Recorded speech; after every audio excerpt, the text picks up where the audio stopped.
elected officials, and I'm just a dude that likes wildlife, so.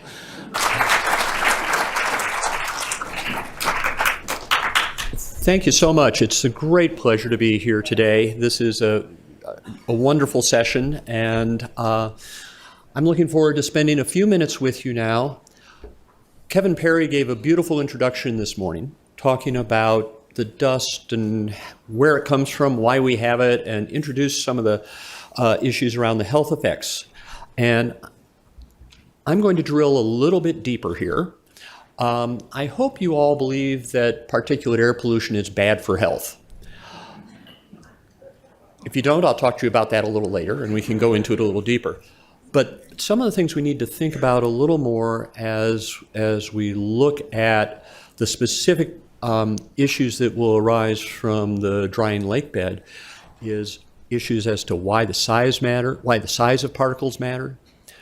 And we're going to talk a little bit about the difference between short-term effects and long-term effects and how the lake dust may change those.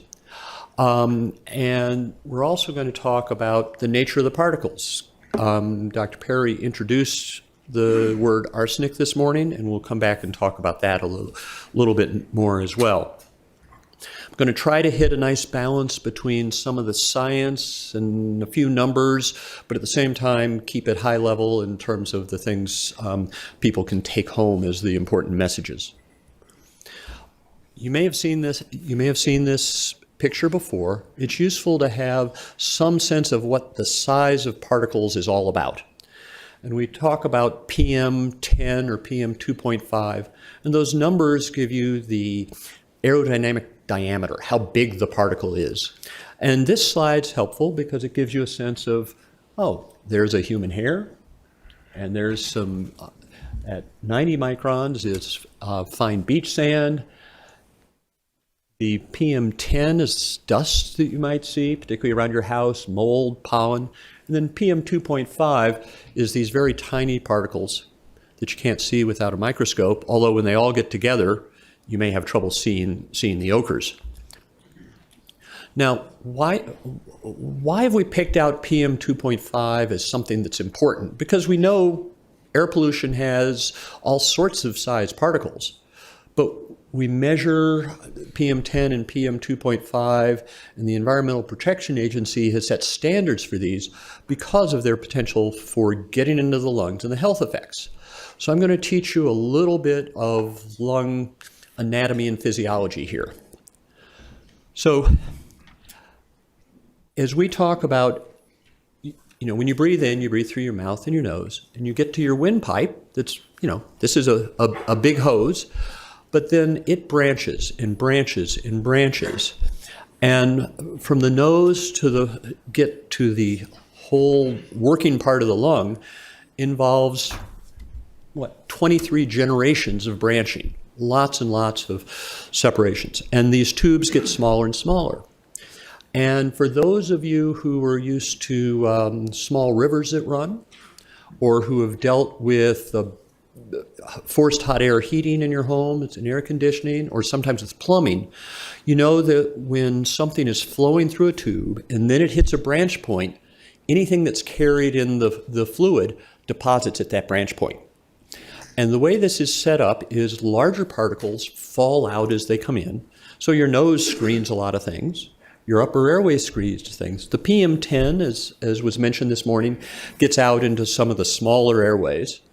And the really small particles get all the way out to the working part of the lung. Okay. Now that working part of the lung, I like to put this slide up. It's a tennis court. And the surface area of the tennis court is equivalent to the surface area of the adult male lung. It's about 100 square meters.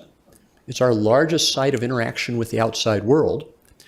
And what happens is, as we take air in and it moves out, we get to a point where air and blood are very, very close together. In fact, you need a very powerful microscope to even see that there's a barrier.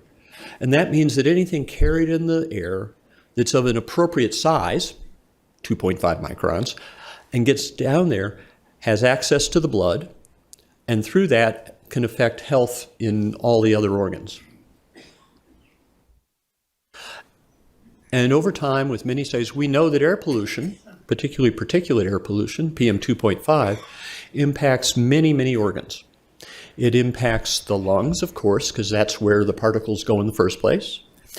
It impacts the brain, and people have strokes. It impacts the circulatory system, causing high blood pressure. It can worsen diabetes. And in pregnant women, it can cause premature births and low birth weight infants. So it has a huge array of health effects. Now, there are important differences in terms of the time frame of particulate matter exposure. And I'm going to distinguish between short-term and long-term. And for short-term, we'll talk about hours to days.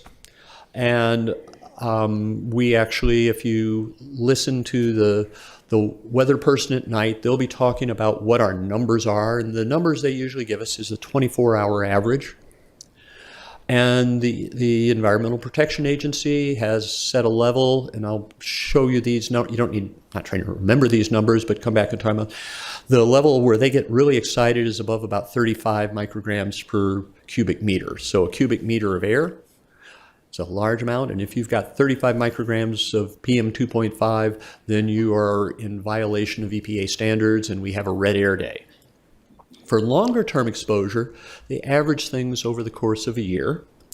And this could be used to then look and see how somebody's exposure has been over many years. And we'll use that in some of the medical data. And the EPA has a threshold there of about 12 micrograms per cubic meter.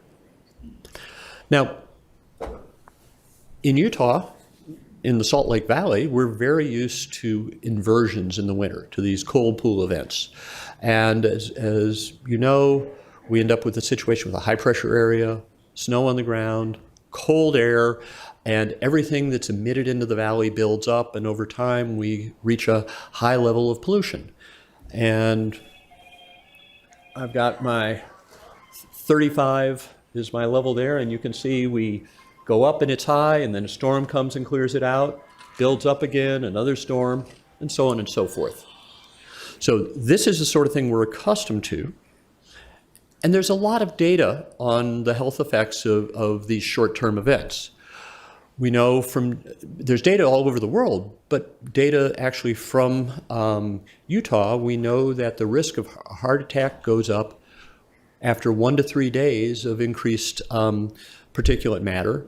And in fact, it goes up by about 4% for every 10 microgram per cubic meter elevation. Well, in that graph I just showed you, we know that we went from a level of about 10 up to 35, 40, 50.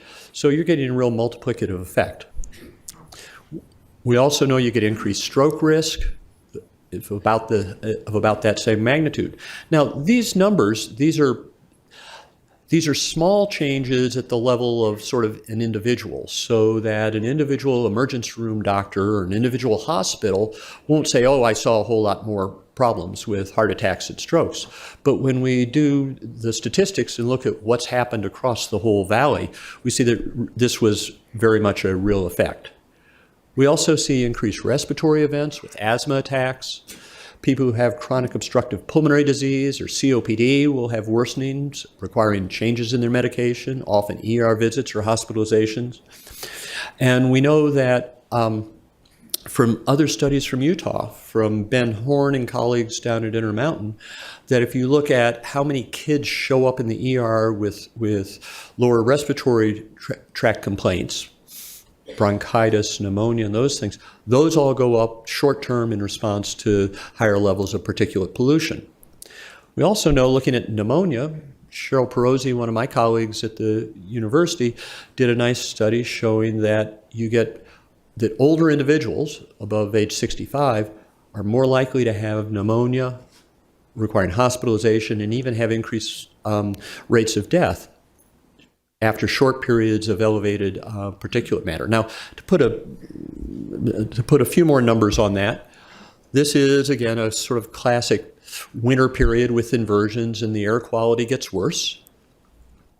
And we know that if you get an increase of 20 micrograms per cubic meter, that's, again, within the range of what we all, it's actually low for an inversion, that people over 65 will be 2.5 times more likely to have pneumonia, about 2.5 times more likely to have severe pneumonia, and 3 times more likely to die in the hospital with pneumonia.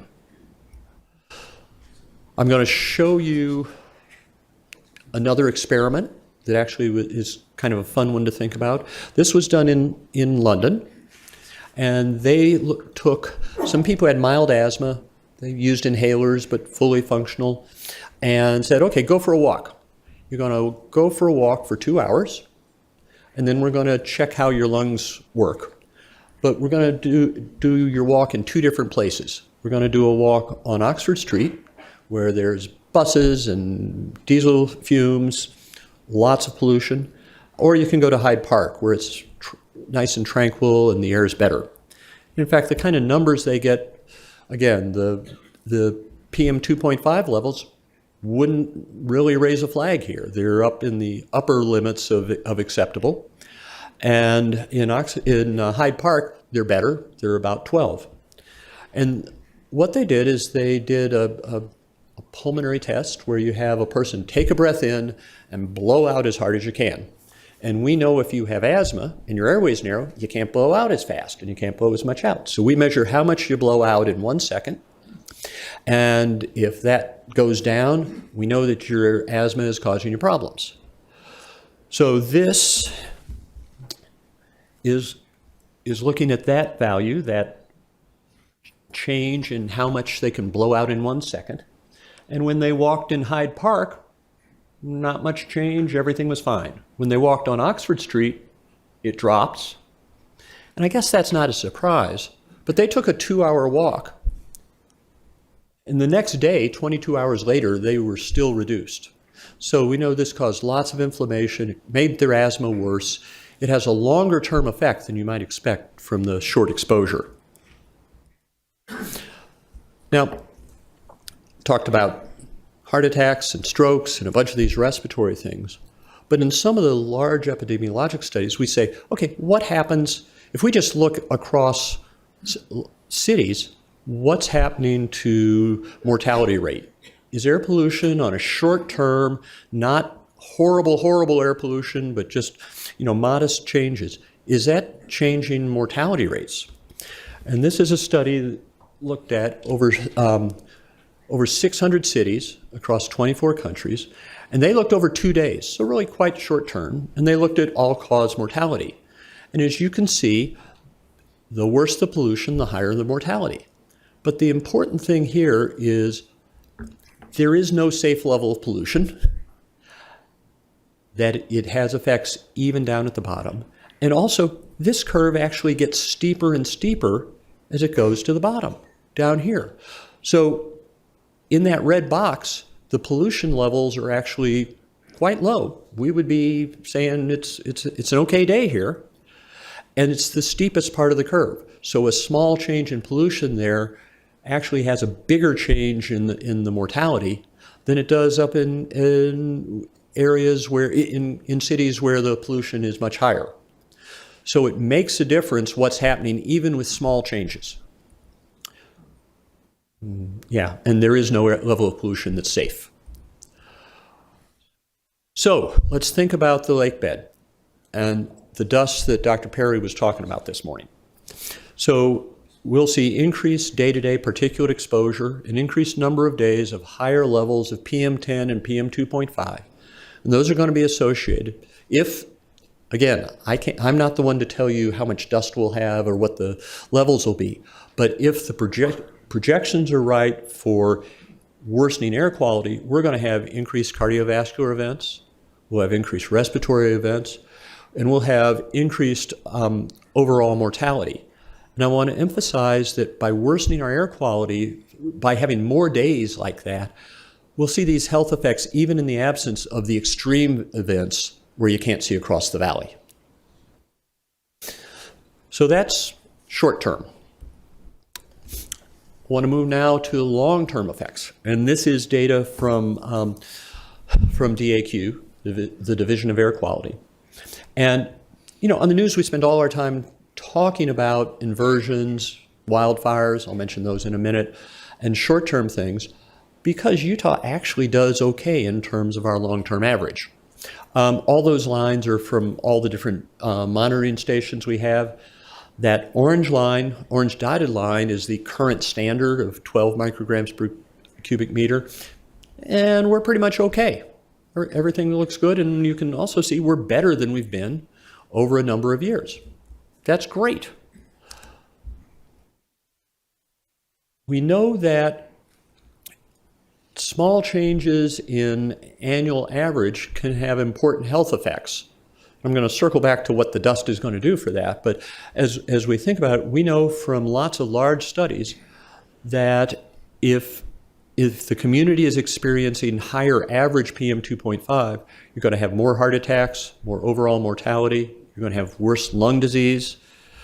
We also know that over the last 10 years or so, it's been recognized that air pollution, particulate air pollution in general, not talking about arsenic, but just particulate pollution overall, is actually viewed as a second leading cause of lung cancer after cigarette smokes.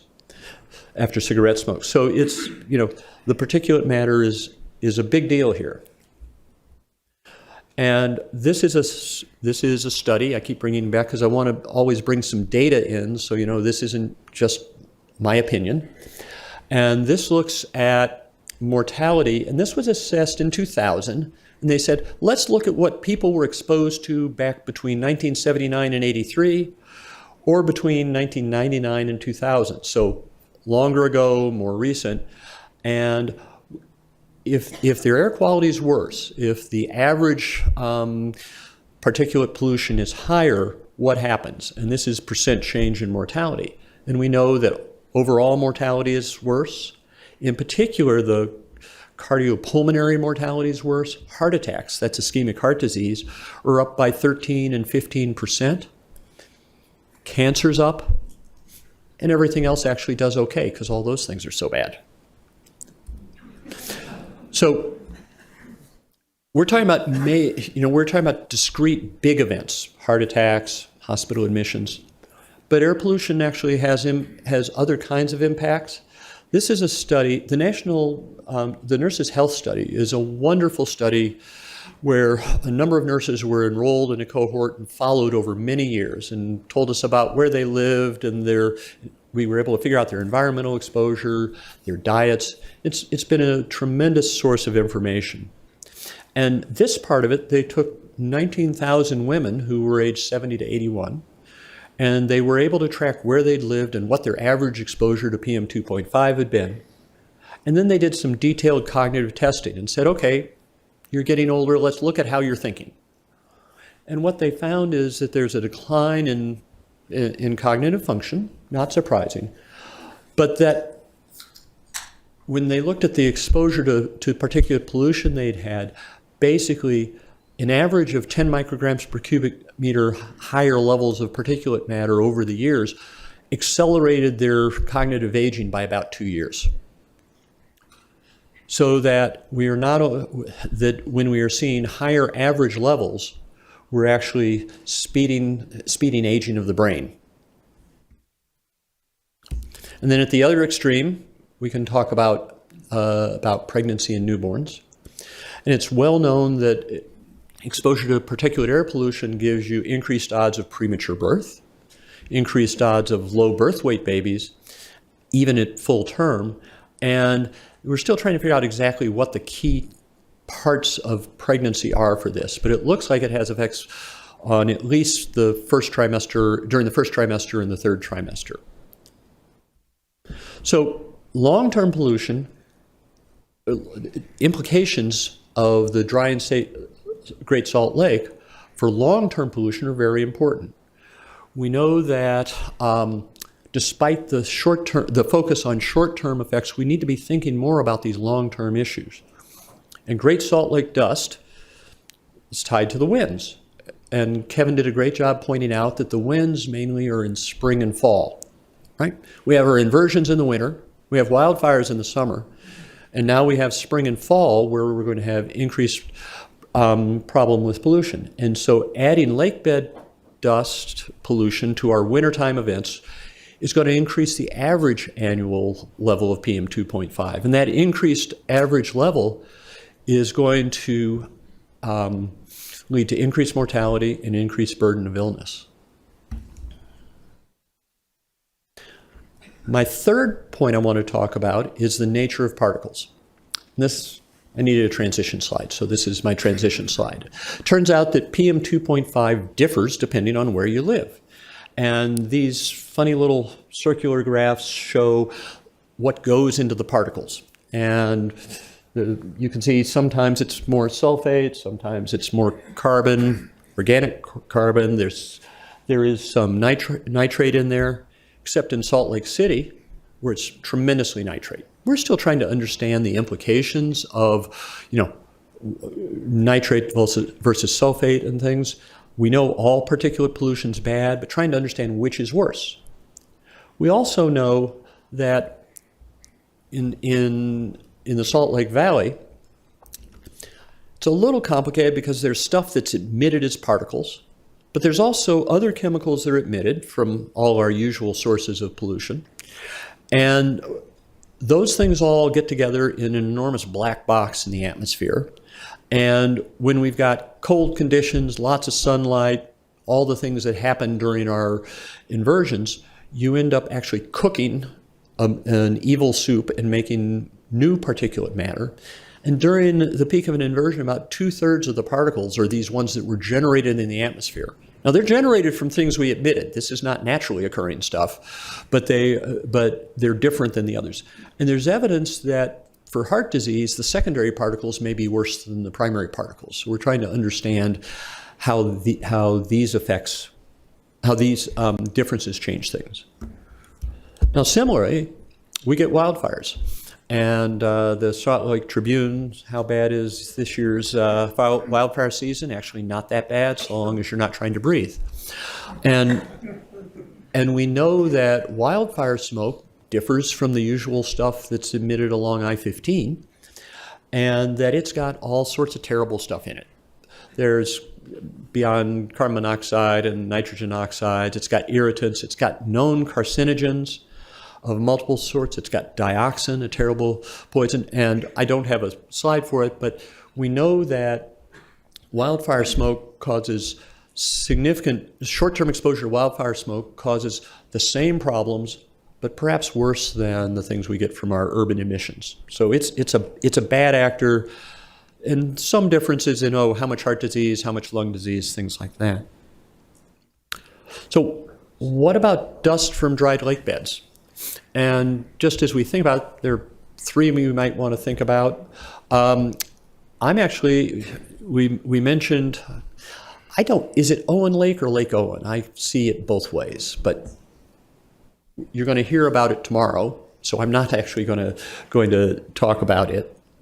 I'm going to talk about the Aral Sea in Kazakhstan. And the Aral Sea, similar to the Great Salt Lake, went from, 1989 to 2004. It pretty much has been disappearing as we move towards 2014. And you say, yes, there's a lot of dust, very similar to what we've got. Now, it's interesting, this is in a heavy agricultural area, and over the years, they'd been pouring fertilizer and pesticides onto the fields that then ran into this lake bed, and as the lake bed into the lake, and as the lake dried, got left in the lake bed, and then aerosolized. And they found increased levels of the pesticides and fertilizers in nearby residents. They've got increased rates of respiratory disease, of lung cancer, and if they look at kids' lung function, kids growing up in the area have poorer lung function. What about arsenic? So, and I'm going to focus on arsenic. I know there are other heavy metals there, and we'll figure out more, but arsenic certainly gets a lot of attention and is the easiest to talk about. And the questions of how toxic is it? How toxic is it, and does it matter how you're exposed to it? So this is an EPA slide. So we usually think about arsenic as something that's ingested. It gets into groundwater, it gets into food, it gets in and it causes cancer, it causes all those things in the middle. and we want to decrease exposure by cleaning up the groundwater and everything else. But you can actually be exposed to it by inhalation. We don't understand it nearly as well. The studies are mainly occupational exposures from mining and smelting. The Anaconda smelter in Montana has been a big source of information. There are a few studies, not just of workers, but of people living by there, and this is a case where there's no animal data that's useful. And there's some suggestion from all this that arsenic's an irritant. If it gets, if you breathe it in, you're going to cough, have bronchitis, and it may advance your COPD. But there's very compelling evidence that it causes cancer, particularly the respiratory tract and lung cancer. And as Dr. Perry mentioned this morning, the EPA has a standard. And they have a residential standard and they have an industrial standard. And the dust in the Great Salt Lake, when you look at the lake bed dried powder, it actually exceeds the industrial standard by a good bit. How much will come into the air that we breathe? We're still trying to figure that part out. So, my take-home points concerning the health effects of a shrinking Great Salt Lake. I think that if we have dust that's aerosolized as we anticipate, all the things that you've been hearing about this morning, that dust is going to contribute to increased short-term particulate matter exposure, and that's going to have immediate health effects in terms of heart attacks, strokes, pneumonia, asthma. I think it's very important that it's going to contribute to long-term average particulate matter exposure, and that's going to reverse some of the recent hard-fought gains in our air quality and lead to worsening health. And yeah, arsenic is scary. And arsenic in the lake dust has the potential to lead to increased rates of lung cancer in the Salt Lake Valley. So with that, I'll stop. The air's supposed to look like that. Hopefully we can have it that way most of the time. And if there's time, I'm happy to take any questions. Yes, we actually thank you so much.